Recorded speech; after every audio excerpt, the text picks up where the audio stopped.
Salut à tous, on se retrouve pour l'épisode 3156 du Zap Image. On commence aujourd'hui en ce samedi 21 décembre avec des anniversaires et on peut voir en joueur connu Ben Chilwell, arrière gauche de Chelsea. Il fête aujourd'hui ses 28 ans. On continue, on va parler maintenant de ce qui s'est passé hier et on commence tout d'abord avec la Coupe de France, les 32e de finale et tout d'abord avec l'équipe de Lille qui se déplaçait du côté de Rouen, une équipe de nationale et petite victoire des Lillois 1-0, mais le but c'était bien sûr de se qualifier et la qualif est là pour les 16e de finale. Donc belle victoire bien sûr de Lille, même s'ils auraient pu marquer plus de buts, faire le break, mais ils n'ont jamais réussi à faire le break dans cette rencontre. Voilà, plus de 15 tirs, 5 tirs cadrés et un but marqué. Bon, pour Rouen ça a été compliqué, seulement 29% de possession de balle, seulement une frappe cadrée dans le match. Donc dominateur mais incapable de faire le break. Donc Lille a gagné sur la plus petite des marges à Rouen, équipe de nationale. Les Lillois ont été lancés en début de match par un but d'Ismaili et n'ont jamais été inquiétés par une équipe normande ballottée. Donc voilà ce qu'on va dire sur cette rencontre. Donc un match maîtrisé du LOSC et Lille du coup finit cette année avec de nouveau un match sans perdre et reste comme sur 17 matchs d'affilée invaincus cette équipe de Lille depuis le match nul 3 partout contre Strasbourg. Ils ont enchaîné beaucoup de matchs, pourtant il y a des matchs comme contre le Real, contre l'Atlético, contre Monaco, contre Lens, contre Lyon, contre la Juve, contre Nice, contre Bologne en Ligue des Champions, contre l'OM. Aucune défaite. Beaucoup de victoires, quelques matchs nuls, mais surtout zéro défaite. N'oubliez pas qu'avant le match contre Strasbourg, ils ont enchaîné 5 défaites d'affilée. C'est ça qui est totalement fou. Donc depuis, c'est le prime actuellement de Lille. Et c'est que l'année 2024 de Lille est officiellement terminée. Et c'est que l'année est vraiment bonne. Donc quart de finale de Conference League, 4e de Ligue 1 saison dernière. Donc ils sont passés par les barrages où c'est très compliqué.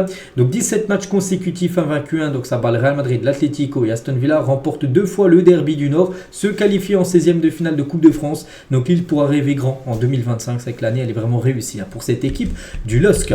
D'autres résultats en Coupe de France hier, il y avait un choc entre deux belles équipes de Ligue 2, 3 contre l'équipe de Metz et c'est les Stacks de 3 qui a posé 3-0 à Metz avec un doublé de Ripard et un but de Irier. Donc voilà, belle victoire des Troyens qui se qualifient également pour les 16e de finale de cette Coupe de France. Donc voici les stats de cette rencontre. Donc l'équipe de 3 efficace, 6 tirs cadrés, 3 buts marqués. Ça passe également pour Bastia qui s'est imposé 5-0 lors de ce match de Coupe de France contre une équipe de division inférieure. Donc parfait bien sûr pour l'équipe corse.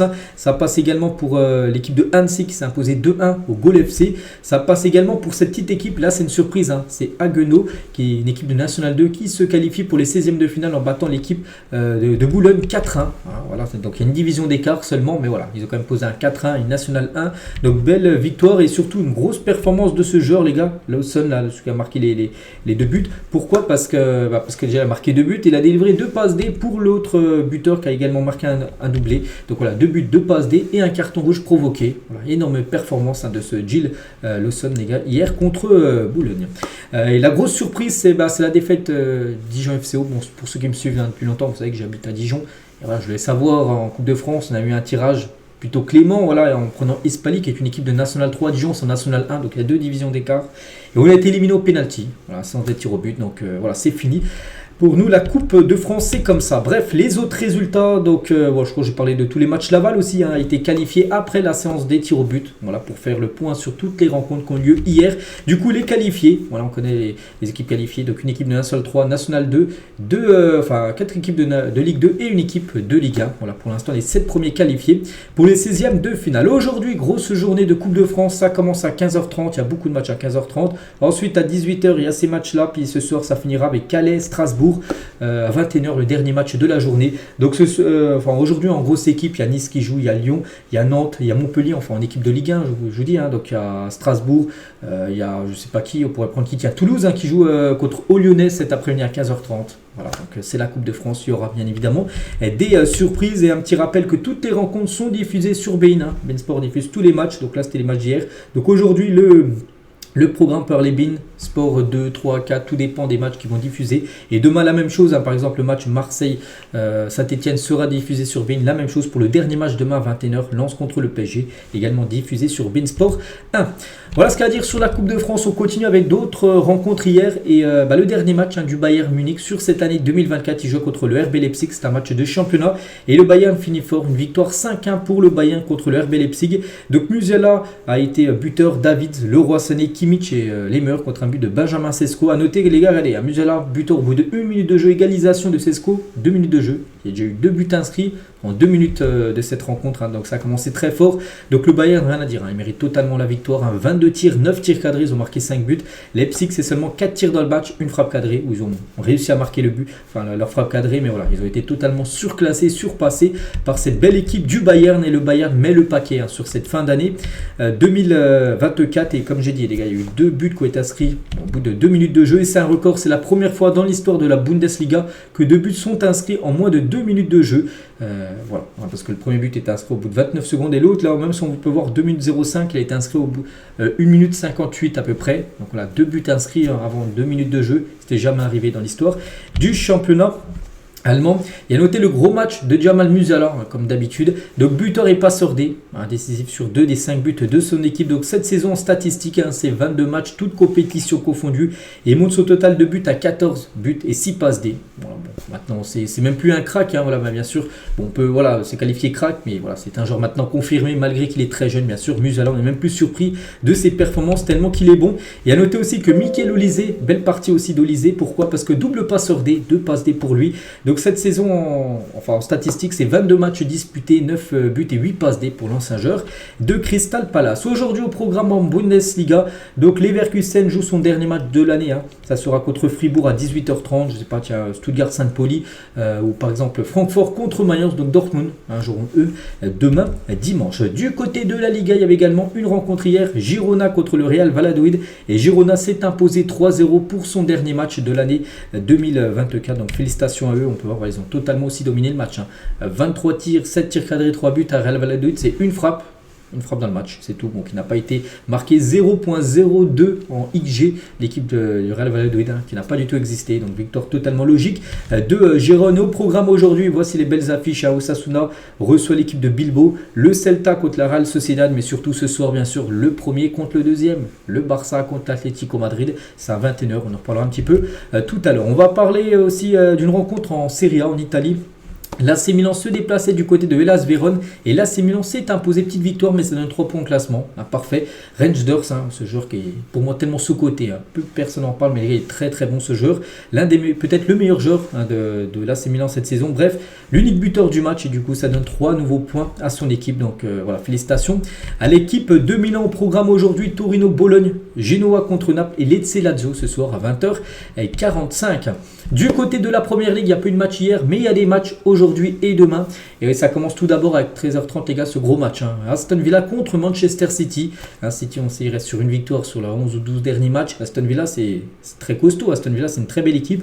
Voilà, c'est à 13h30. Newcastle se déplace à Ipswich. Et il y aura Crystal Palace contre Arsenal, également à 18h30. Voilà, je crois que les deux équipes se sont rencontrées là, il y a quelques jours en Carabao Cup, la Coupe de la Ligue anglaise, mais cette fois-ci c'est du championnat. Il y a aussi un beau West Ham Brighton prévu aujourd'hui à 16h. Et concernant le match de City contre Aston Villa en début d'après-midi, et Pep Guardiola, il est en conférence de presse, il a parlé de la situation de son équipe, il a dit je sais que nous allons revenir, ce que je veux c'est que mes joueurs reviennent pour que l'équipe soit au top. Nous avons un très bon effectif, le problème c'est qu'il n'est pas au complet, c'est qu'en gros il y a trop de joueurs blessés.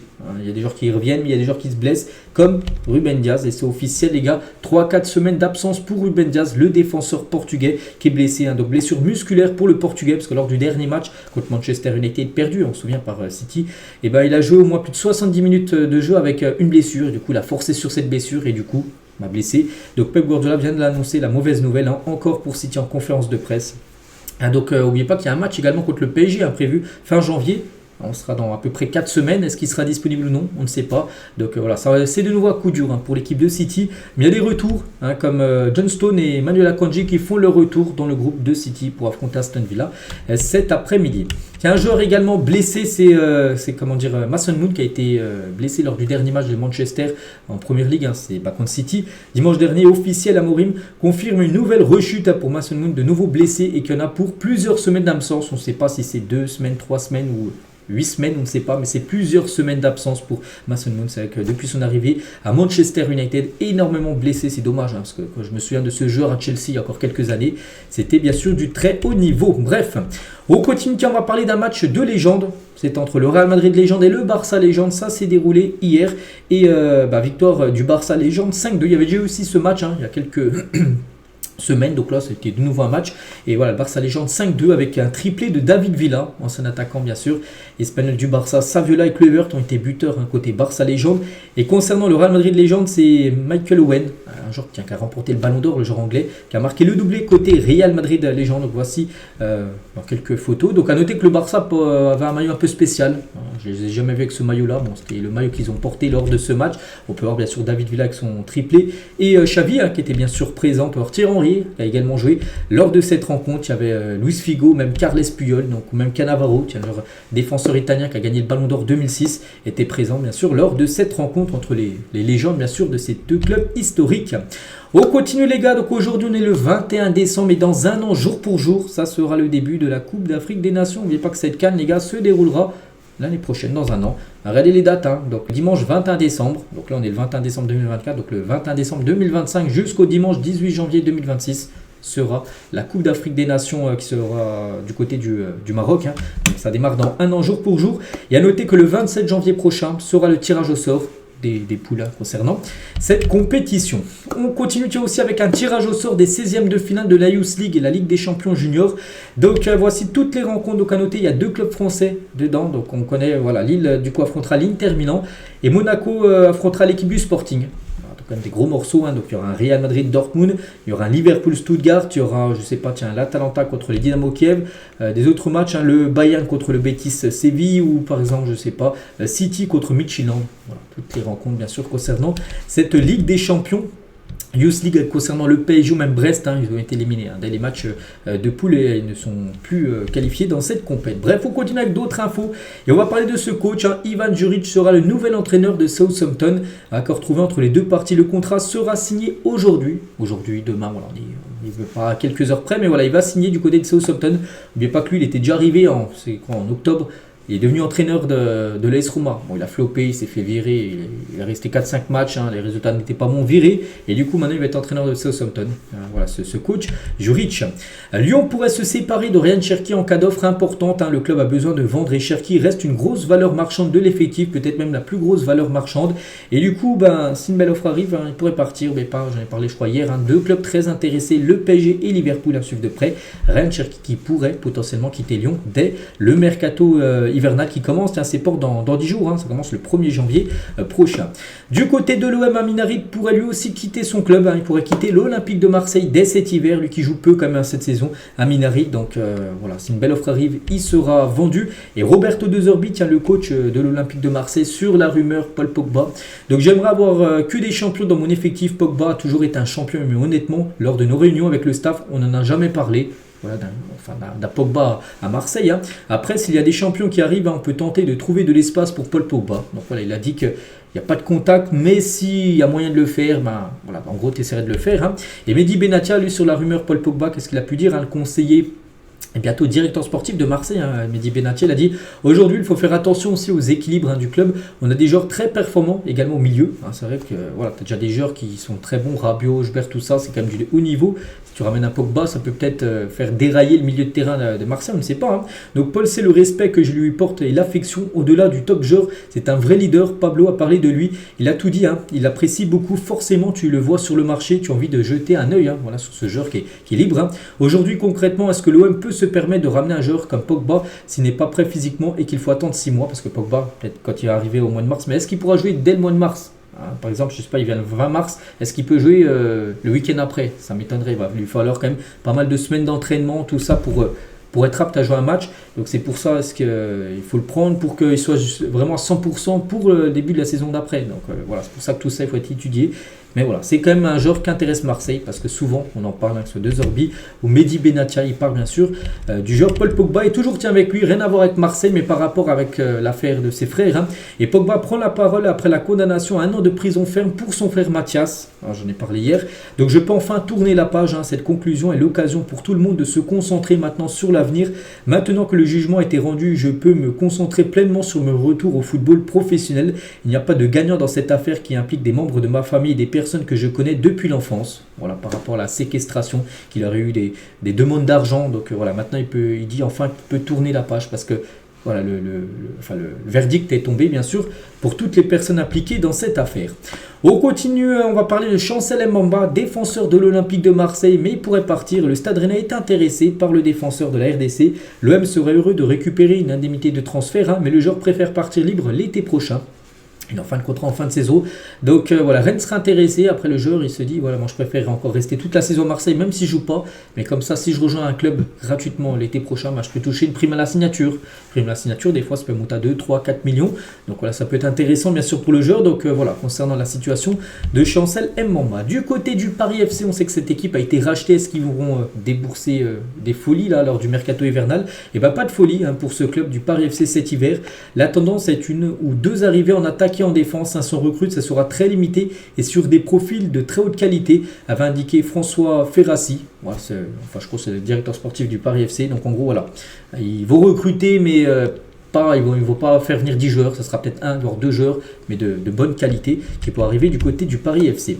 Des nouvelles cas de Habib Beye ne devrait pas être le prochain entraîneur du FC Nantes. La constitution du staff de l'ancien entraîneur du Red Star aurait refroidi le FC Nantes, qui aurait décidé d'arrêter les négociations avec lui. Actuellement, il n'y aurait pas d'autres profils sérieusement envisagés au club pour remplacer potentiellement Antoine Comboiré. N'oubliez pas que Nantes joue aujourd'hui. S'il y a élimination en Coupe de France, je pense que Comboiré, les gars, ça sera fini. S'il y a qualification, il pourrait peut-être rester pendant cette trêve hivernale. Antoine Comboiré, on verra. Mourad, retraité marocain qui ne digère pas du tout la défaite d'Hakimi au Ballon d'Or. On sait qu'Hakimi, je crois qu'il a fini deuxième. C'était lui deuxième et Guirassy troisième. Et Lookman a remporté le Ballon d'Or lundi dernier. Et ce retraité marocain, il a dit, on était tous devant notre écran et ça a fait mal. Il est le meilleur capitaine. Hakimi méritait, même si Lookman est très bon. Mais le bronze aux Jeux Olympiques, ce n'est pas rien derrière la France et l'Espagne. C'est vrai, mais bon, il faut un vainqueur, un peu comme au Ballon d'Or, au trophée The Best, il y a un premier et un deuxième. Malheureusement pour Hakimi, il a fini en deuxième position. Après Lookman, les gars, c'est pas non plus un scandale, quand même, qui remporte ce prix, c'est quand même mérité, bien sûr, pour l'attaquant de l'Atalanta. Officiel, Brice Samba est forfait pour affronter le Paris Saint-Germain demain. Demain, il y a Lens, PSG, vous savez, en Coupe de France. Il n'est pas apte. Donc le gardien s'est foulé la cheville, annonce Will Steele en conférence de presse. Donc s'est foulé la cheville au dernier entraînement de Lens. Et du coup, il ne sera pas dispo. Ce sera le gardien remplaçant qui sera titulaire pour cette rencontre demain contre Paris. Voilà, concernant cette rencontre. On va parler de ça, les gars, concernant Mikel Arteta. Ça fait aujourd'hui 5 ans, jour pour jour, qu'il a pris les commandes d'une équipe d'Arsenal en plein désarroi. Parce que quand il est arrivé, c'était une catastrophe. Arsenal. Je ne sais même plus c'était qui le coach qui l'avait remplacé. À l'époque, quand il est arrivé, bien sûr, en tant que coach d'Arsenal. Bref, aujourd'hui, ils sont à nouveau un club de Ligue des Champions. D'ailleurs, ça, c'est énorme.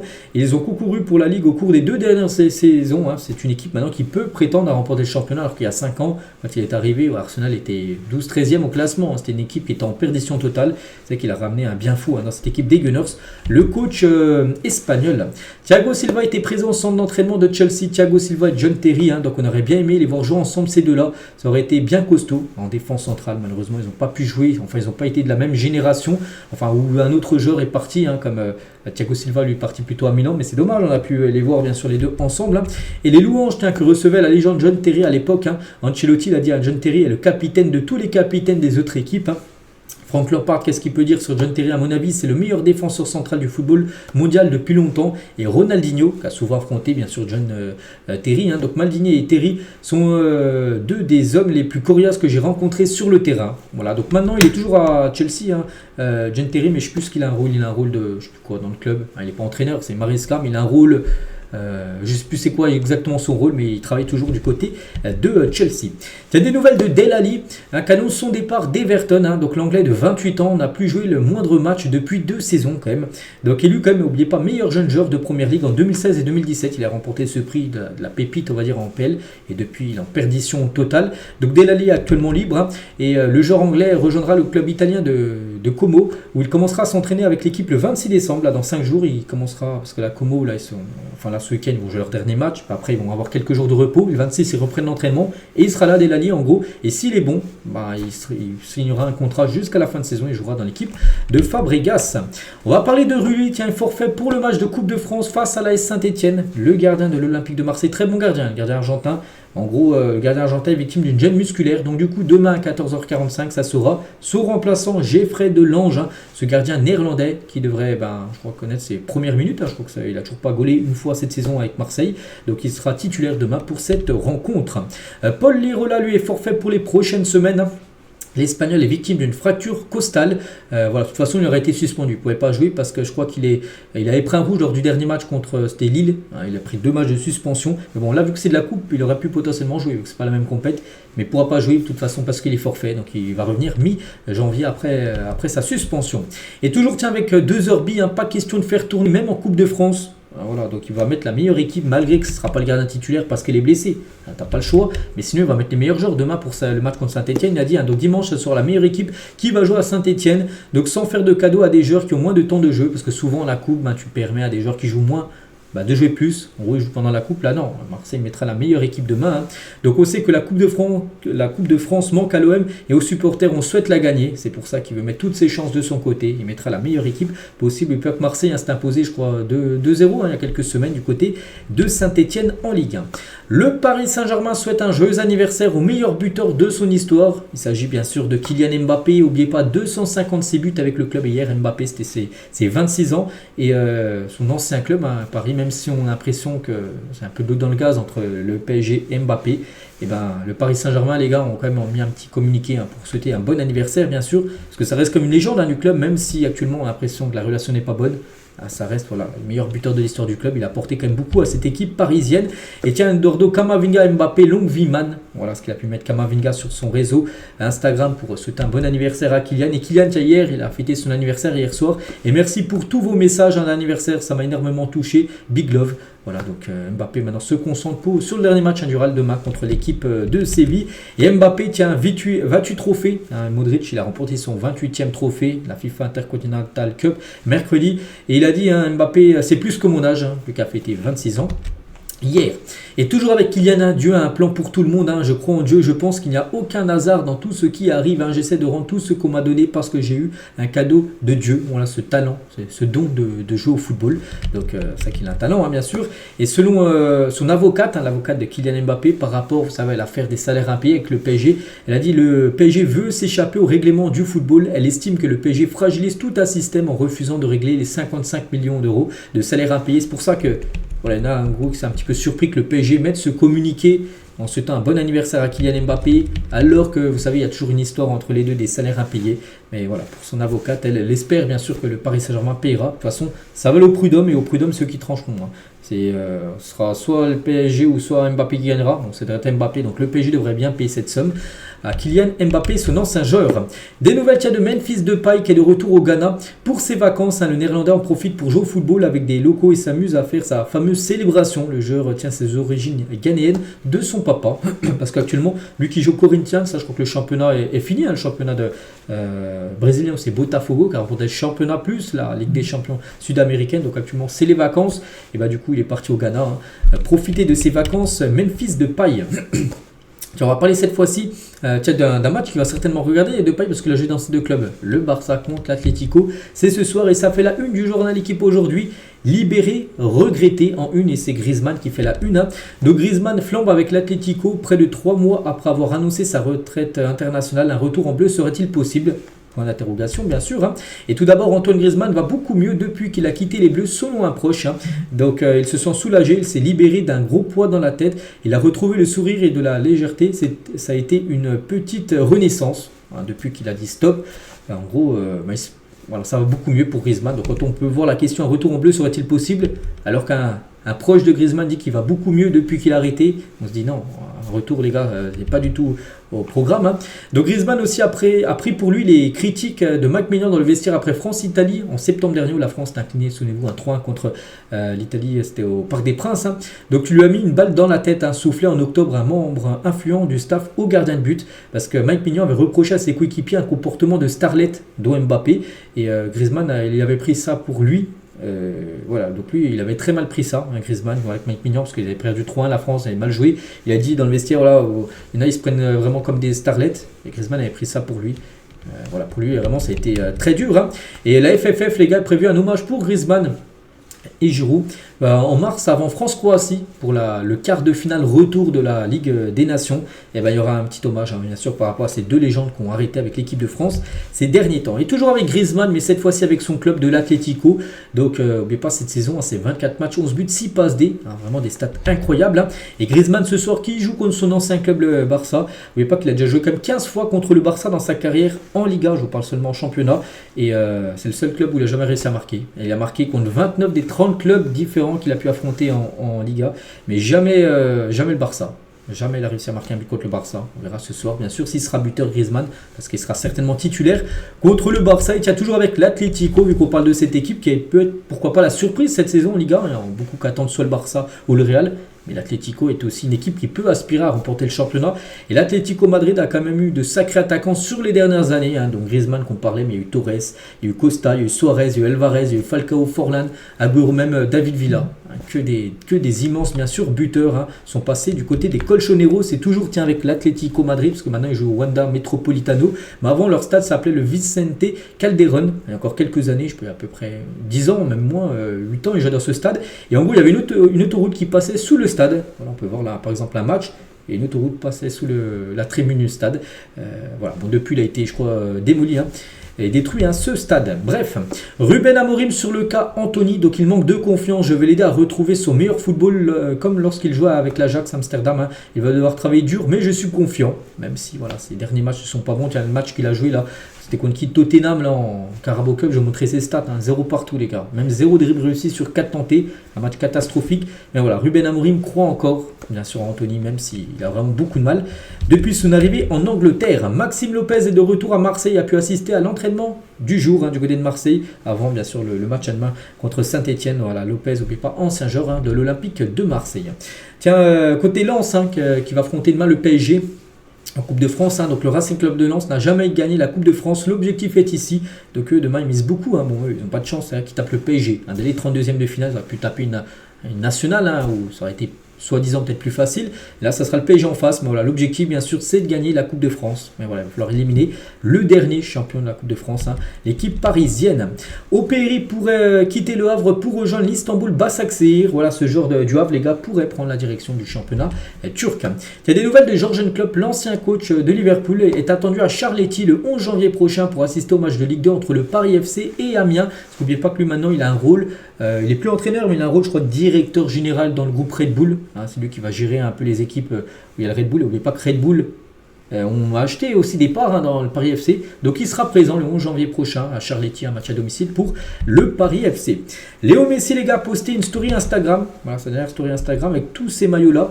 Donc en gros, avec tous les maillots qu'il a portés durant les différentes compétitions nationales qu'il a gagnées depuis 2021 avec l'Argentine. Donc la Copa América 2021, la Coupe du Monde 2022 et la Copa América 2024. Par exemple, voilà, chaque lignée, c'est des maillots. Par exemple, la lignée du milieu.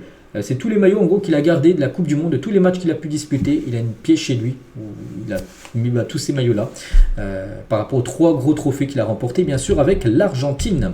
Officiel, Ezio Maria Simonelli est le nouveau président de la Serie A. Je ne cache pas, je ne le connais pas, peut-être qu'il y en a qui le connaissent, c'est lui maintenant le nouveau président. Robin Cartier, étudiant français, a traversé l'Europe pour manifester contre la FIFA et la Coupe du Monde 2034 attribuée à l'Arabie Saoudite. Il est parti de Suède pour atterrir devant le siège de la FIFA en Suisse.